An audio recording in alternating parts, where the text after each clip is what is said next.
சிறுத்தையின் நடமாட்டத்தால் மக்களின் இயல்பு வாழ்க்கை பெரிதும் பாதிக்கப்பட்டுள்ளது. 2வது நாளாக போராடும் வனத்துறையினரின் கையில் சிறுத்தை சிக்குமா? மயிலாடுதுறையில் என்ன நடக்கிறது?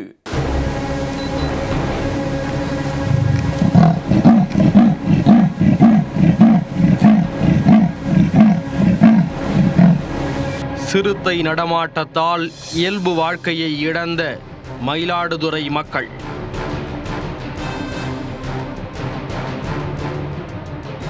இரு நாட்களாக ஊருக்குள் நடமாடும் சிறுத்தையை பிடிக்க வனத்துறையினர் எடுத்துள்ள நடவடிக்கைகள் என்ன? வேண்டுகோள்: இப்பகுதியில் சிறுத்தை நடமாட்டம் இருப்பதால் பொதுமக்கள் பாதுகாப்பாக இருக்க கேட்டுக் கொள்ளப்படுகிறது. குழந்தைகளை யாரும் தனியாக அனுப்ப வேண்டாம். பாதுகாப்பாக இருக்குமாறு வனத்துறையின் சார்பாக கேட்டுக் கொள்ளப்படுகிறது.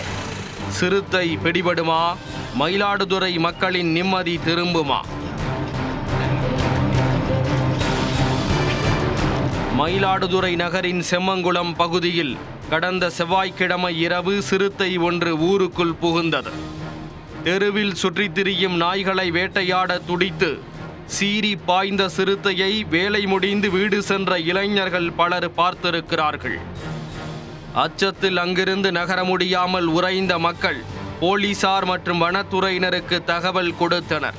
கால் தடத்தை வைத்து சிறுத்தையின் நடமாட்டத்தை வனத்துறையினர் உறுதி செய்தனர். அப்பகுதியில் வைக்கப்பட்டிருந்த சிசிடிவி காட்சிகளில் நாய்களை துரத்தி கொண்டு சீறி பாய்ந்த சிறுத்தை தெளிவாக பதிவாகியிருந்தது.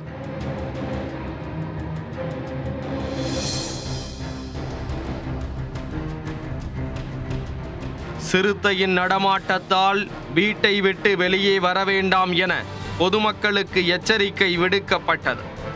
போலீசாருடன் இணைந்து வனத்துறை மற்றும் தீயணைப்பு துறையினர் 61 பேர் சிறுத்தையை பிடிக்கும் முயற்சியில் இறங்கினர். அப்பொழுது செம்மங்குள ஊர்வோர பகுதியில் பன்றி ஒன்றை சிறுத்தை வேட்டையாடி வீசியிருந்தது. அப்பகுதியில் சிறுத்தை பதுங்கியிருக்கலாம் என நினைத்து ட்ரோன் கேமரா மூலம் கண்காணிப்பை தீவிரப்படுத்தினர்.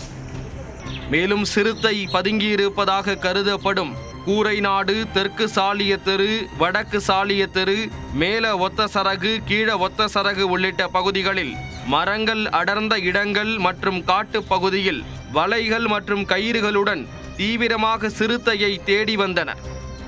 இந்த நிலையில் 2வது நாளாக சிறுத்தையை தேடி 10 குழுக்களாக பிரிந்து மயிலாடுதுறையை சுற்றியுள்ள பகுதிகளில் வனத்துறையினர் தேடுதலில் இறங்கினர். அதில் 200க்கும் மேற்பட்ட குடும்பங்கள் வசிக்கும் குடியிருப்பு வழியாக நடைபோட்ட சிறுத்தை ஆரோக்கியநாதபுரத்தில் நுழைந்தது கண்டுபிடிக்கப்பட்டது. ஆரோக்கியநாதபுரத்தின் கிழக்கே உள்ள வயலில் நெல் அறுவடைக்காக வந்திருந்த ராஜா என்பவர் தனது அறுவை இயந்திர வாகனத்தை ஓரமாக நிறுத்திவிட்டு வண்டியில் படுத்து உறங்கியுள்ளார். நள்ளிரவு 2 மணி அளவில் நாய்கள் குரைக்கும் சத்தம் கேட்டு எழுந்து பார்த்தபோது வண்டியை நெருங்கி சென்ற சிறுத்தை அப்படியே அந்த காட்டு பகுதிக்குள் நுழைந்துள்ளது. காலடியை வைத்து அதே சிறுத்தை தான் இங்கு நுழைந்துள்ளது என்பதை வனத்துறையினர் உறுதி செய்துள்ளனர். இந்த காட்டுப்பகுதிக்கு அப்பால் 1 கிலோமீட்டர் தொலைவில் ரயில்வே தண்டவாளம் இருப்பதால் அப்பகுதி மக்கள் உஷாருடன் இருக்குமாறு தெரிவிக்கப்பட்டுள்ளது. வேண்டுகோள்: இப்பகுதியில் சிறுத்தை நடமாட்டம் இருப்பதால் பொதுமக்கள் பாதுகாப்பாக இருக்க கேட்டுக் கொள்ளப்படுகிறது.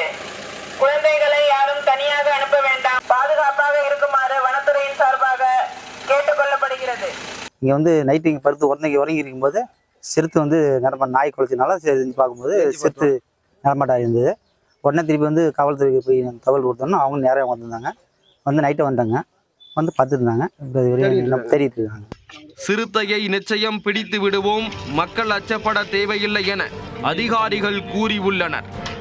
சிறுத்தை நடமாட்டம் இருப்பதால் மாணவர்களின் பாதுகாப்பு கருதி கூரைநாடு, ஆரோக்கியநாதபுரம் பகுதிகளில் பள்ளிகளுக்கு விடுமுறை அளிக்கப்பட்டுள்ளது.